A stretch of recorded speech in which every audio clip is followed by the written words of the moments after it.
Hey everyone, and welcome to Discipleship with Amy. Welcome to the Explainer. So, if you're a teen or a young guy just kind of trying to figure out your path in life right now, you are in the exact right place. Today, we're exploring an absolutely game-changing resource called The Resolution for Men. We're going to discover exactly how young men can wake up, literally take the driver's seat of their lives right this minute, and gear up to leave a powerful, lasting legacy. Because look, whether you're leading your friend group, mentoring your younger siblings, or honestly just trying to navigate your own personal character growth, consider this your ultimate training ground. Okay, let's dive straight into this massive wake-up call. Pulling from Ephesians chapter 5, this message is directed squarely at guys who've been, well, kind of lulled into passivity and irresponsibility by a super seductive culture. I mean, it's so easy to just drift through your youth, isn't it? To let hours just slip by, doom scrolling on a screen, totally avoiding any real responsibility. But the call here is to awake, to arise. You have a God-ordained purpose, and stepping into that, it means choosing to be active, awake, and totally alert in how you live out your everyday life. And guys, we really have to actively fight against this massive shift in our society, because the culture is constantly undermining true biblical manhood.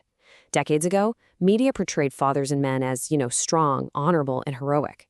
But today, well, modern media pushes this narrative where dads and male figures are just incompetent, passive, and constantly getting outwitted. It's this warped standard that subtly teaches young guys that it's perfectly fine to be the punchline instead of the leader. Do not buy into that lie. Now, let's redefine a word that we all think we already know. The word father fundamentally means founder, source, chief, or leader. God designed fatherhood with a totally eternal purpose. Think of it kind of like a sports team. Every young man needs a specific role on the team. You can't just be a spectator sitting up in the stands. You're being trained to be the captain. You've got to know the playbook, support your teammates, and eventually lead the whole franchise. That leadership training, that starts right now in your youth. So there are these 5 essential qualities you need to start modeling. And no, you don't have to wait until you're married or have kids to start developing them. You can be a truthful leader in your friend group today. You can be a strong protector of your younger siblings right now. You can be an intimate friend who actually listens to people.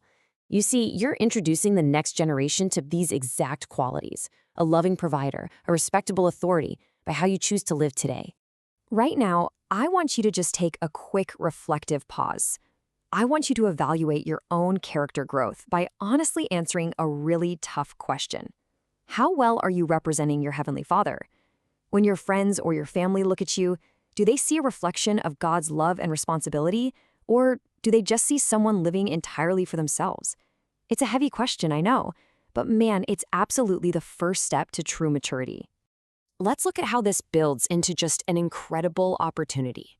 If your past is filled with regret, or hey, maybe you grew up with an absent father or a really difficult family situation, hear me on this. You are not doomed to repeat the past. You have the power to become a chain breaker. You can literally be the fork in your family tree that steers your future family and your current one right back to safety. You get to decide that a totally new legacy starts with you. And there's a really deep spiritual truth behind breaking those chains. You have to ask God for help. Consider this beautiful truth from the book of Acts.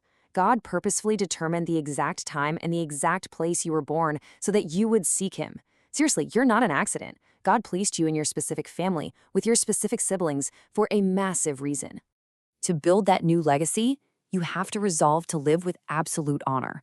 To be profane means treating something holy as if it's common or unholy. You are called to treat your family as holy. This means finding really simple ways to show honor and love in everyday relationships. Instead of profaning your home with disrespect, constant arguing, or just ignoring your family, treat them with high value. A fantastic way for youth to do this is by being mentored by or actively mentoring your siblings. Speak words of life and affirmation to them instead of tearing them down. Listen, true, respectable authority isn't about being a tyrant or bossing people around. It's about being humble, servant-hearted, and totally sacrificial, just like Jesus. So how do you actually practice this as a teen? Through daily steps of responsibility at home. I'm talking about concrete examples like doing your chores without complaining. Crazy, right? But when you empty the dishwasher, take out the trash, or clean up a mess that you made, you are literally laying down your own selfish desires to serve the people under your roof. You are practicing the art of true leadership. But a man of resolution doesn't just protect his own home and do his chores. He steps up to actively fight for justice in a really broken world. So ask yourself, are you ready to confront evil? This means keeping your eyes wide open at school, online, out in your community, and just refusing to be passive when you see someone being mistreated or oppressed. Micah 6:8 gives us the ultimate blueprint for confronting evil and pursuing justice. So I want to give you 3 practical challenges to apply these resolutions this week. Challenge 1, act justly. Step up and stand up for a classmate who's getting bullied. Challenge 2, love mercy. Actively forgive a sibling who maybe broke something of yours or got on your nerves. And challenge 3, walk humbly. Do a major chore around the house this week completely in secret without ever taking an ounce of credit for it. History is absolutely filled with courageous men who put those exact steps into action. We're talking about men like William Carey, who fought horrific atrocities in India, Dietrich Bonhoeffer, who actively resisted the Nazis at the cost of his own life, and Martin Luther King Jr., who championed civil rights against just massive opposition. These guys paid a huge personal cost to stand up for the weak. They didn't just drift through life, they were awake at the wheel. Ultimately, you have to understand that following Christ is entirely countercultural. Today, a lot of people have basically redefined being a Christian as simply being nice and quiet. But true faith, it requires bold action. It means defending the weak and the fatherless. It means making choices that might make you highly unpopular in the school cafeteria or on social media. It takes immense bravery to be a man of resolution. Jesus modeled this perfectly. He was the ultimate warrior for justice, perfectly representing the Father in literally everything he did. Yet, while he boldly confronted the corrupt leaders of his day, he consistently demonstrated radical, selfless love to the outcast, the sick, and the broken. He showed us that ultimate strength is perfectly balanced with ultimate compassion. Think of it this way. Love is the rocket fuel that emboldens a man to sacrifice for others. Let's be real, our natural human bent is incredibly selfish. We want what we want right when we want it. But this kind of Christian love, that's the fuel you need to overcome that natural selfishness. It's the fuel that actually allows you to serve your family, respect your parents, and help your neighbors, even when you'd rather be doing literally anything else. Now let's look at the math of your legacy, because this is mind-blowing. If you resolve to walk faithfully with God, and you eventually train just 2 children to faithfully follow Christ, and then they do the exact same thing, in 10 generations, you could produce 1,024 faithful believers. 1,024!